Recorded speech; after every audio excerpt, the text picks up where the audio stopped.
everyone and welcome back to Final Fantasy XIV, where I got distracted by a cat last time and forgot to do minion roulette. So daily minion roulette is going to give us today Model Vanguard. Anyways, today we are taking care of level 35 Astrologian. Janikanar, it's time to speak to you again. I did get a little bit of practice in this Astrologian, had to when I was leveling to, level 35, level 36. Did not have an opportunity to practice at a level which actually had the cards, which is unfortunate. We'll get the hang of it eventually. I think the idea I came up with in the solo duty last time of high-low on 3 and low-high on 2 might be the best possible way to remember it for me. Yeah. High, low, low, high. And that's just referring to how much health whoever I'm targeting has left. I think that might be the best option. I think that will be exactly what I need. Also, apparently got Aspected Benefic when I was leveling up. Level 34 restores target's HP and gives regen. Ooh. Let's put that right there, actually. We have a regen ability. That is going to be very handy. Need to be level 34 to use it. Alright, Janikanar. Hello there. Janikanar believes you and he are ready for the next step in our training. Greetings, Satora. The stars tell me you have been rigorously following Leviva's training regimen. Though I harbor doubts that go out and do things while I traipse about the realm constitutes a regimen. Still, she is all we have, so I suppose we have to make do. And as the stars would have it, she has just sent word that she is ready for us to attempt the opening of the second Heaven's Gate. You are aware of the 7 heavens, are you not? Just as there are 7 realms of the underworld, so too are there 7 realms of the firmament. Each of the first 6 represent one of the 6 basic elements: earth, ice, water, wind, lightning, and fire. The 7th and final heaven representing the elements astral polarity. The first 6 heavens are represented by the 6 constellations, which each revolve around the pole star. Astrologians of the Charlian school draw upon the ether contained in the celestial bodies represented in the constellations by unlocking or opening the gates of the heaven that constellation is correlated with. There is no actual gate, think of it as more a portal to the soul. You are opening your mind, allowing for attunement with these distant bodies, much like one attunes with an aetherite, but on a far grander scale.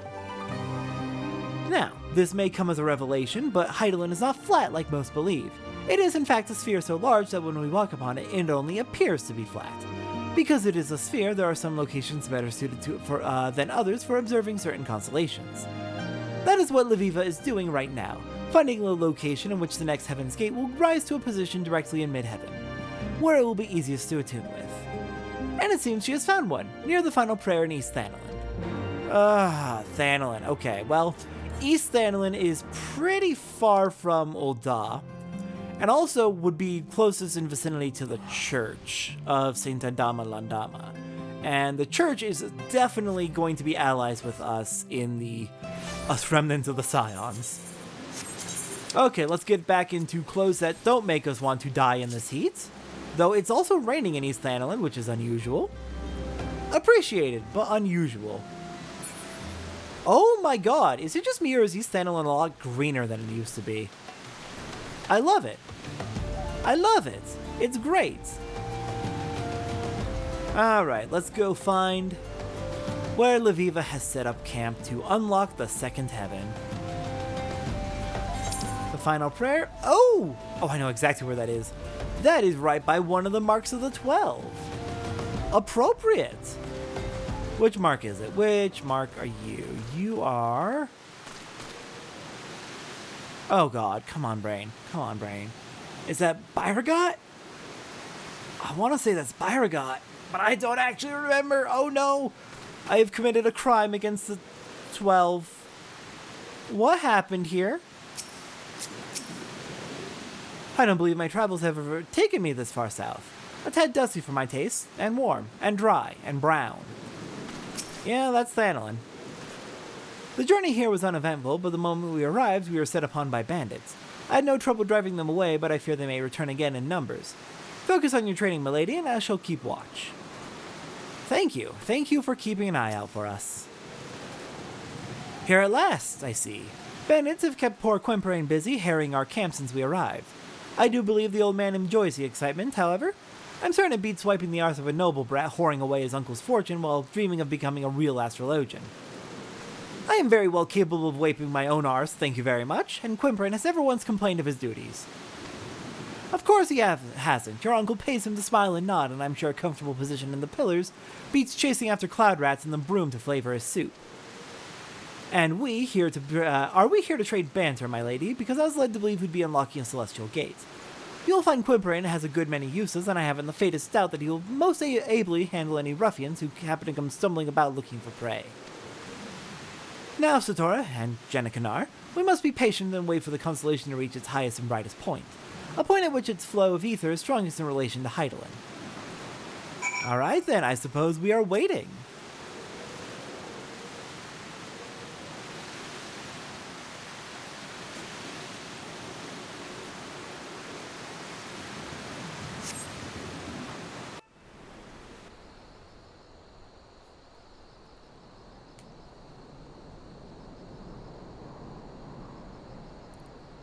There, Satora, the balance. Focus on the constellation and attune to its power.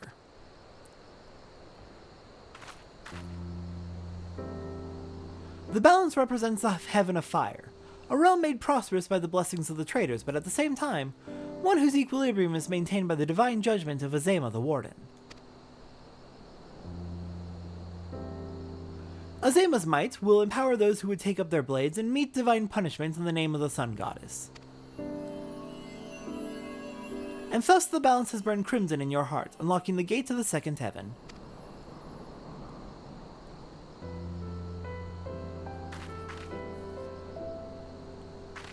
Now let us speed ourselves to the next location. Little Alamigo. Why so soon, you ask? Would you rather that I had you commit yourself to another several moons of using malefics to put down hedge moles? I thought not.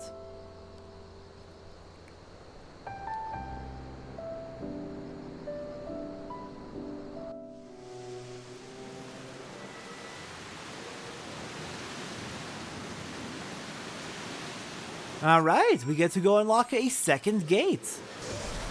And I have so goddamn many aetheryte tickets, let's just teleport there and meet them there immediately.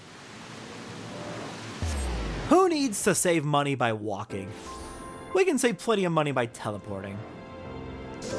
Alright, looks like she's out on the north end. Okay. In that case, let's fly through the little gap in the wall here. And meet you down over by the east exit. One gate in my first 17 years, and now look at me. Perhaps my previous methods of training were not the most efficient. Yeah, ya think? Lord Janikanar complains of the sand, but only because he sees it as a nuisance. The sand can be a wonderful thing if you know of its benefits. For example, it can be used to polish your mail or cover your body at night to stave off the desert cold. Oh, am I boring you, milady? No, actually, this is interesting. These are very good points indeed. Be patient, Satora. Allow the stars to make their ascent into mid-heaven. Once they have, survey the skies and let the power run through you. Alright, time for our third heaven.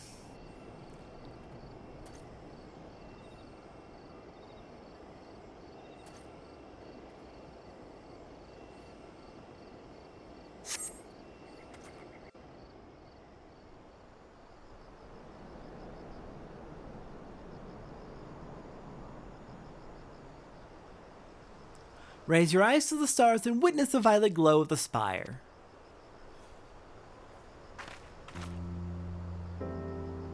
In the third heaven rises an iron tower of spinning gears and hot springs constructed by the builder himself. It is assailed without seas by the jealous Ralger, but the destroyer's mighty 11 bolt only served to power the spire's clockwork soul. It is through the blessings of both creation and destruction that strength is granted to she who sees her stars rise under this sign. You have opened the gate and its power is yours to command.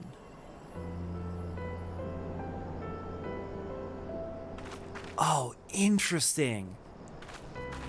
Okay, a great tower? Powered by a great moon?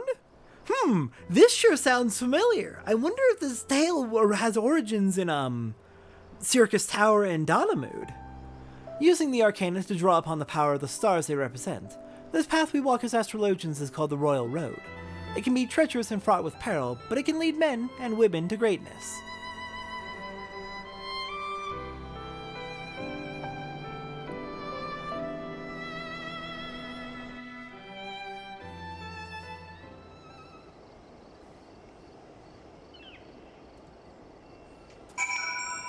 Alright, that is 3 of the 6 heavens. Well, 3 of the 7, rather. Your realm is quite the paradox. On one hand, it is full of life, magic, and wonder, one of the richest lands in all Hydaelyn. On the other, it is literally brimming over with strife. Take little Alamigo, the wretched souls displaced from their homes by the flames of war. Or Ishgard, mired in its own pointless conflict with an enemy so old it does not even remember why it fights. The foolish believe that it is their fate to suffer, and so they turn their gaze away from the stars, when those self-same stars have the power to show people there are many paths. But that power can only be channeled by the few, those like me and you, and to a lesser extent Janek and Nar. And it is our duty to use that power to benefit those who remain lost or misguided. Remember that, and maybe one day you will truly become my grandfather's successor. That is exactly what I've been trying to tell the astrologians of my home nation. Why disregard something that has the power to grant succor to the wounded, the power to uplift the downtrodden, to strengthen the weak? The answer to that is easy. Empowering those without power lessens the power of those who already have it. Heal the weak so they might rise up and topple those who made them weak. Why would anyone in a position of power do that? Even our great nation of learning is corrupted by this manner of thought.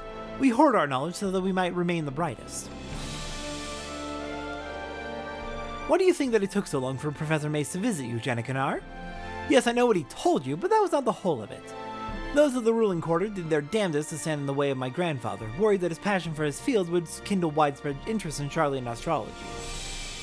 They only allowed him his recent trip, knowing that he was now too old to do out of the sort. Fortunately, the ruling quarter did not realize I would be accompanying my grandfather. Satora, these past turns of the sun have been most fruitful. Yet while you have opened half the heaven's gates, there is still much of what we like to refer to as the royal road ahead of you. Take what you have learned here in the southern deserts and transform that knowledge into strength. If you wish to know more of the royal road, I suggest you discuss it with Janek Kennard and back in Ishgard. If my grandfather is to be believed, his time transcribing tomes back at the Studium Scriptorium should have left him more than capable of handling that task.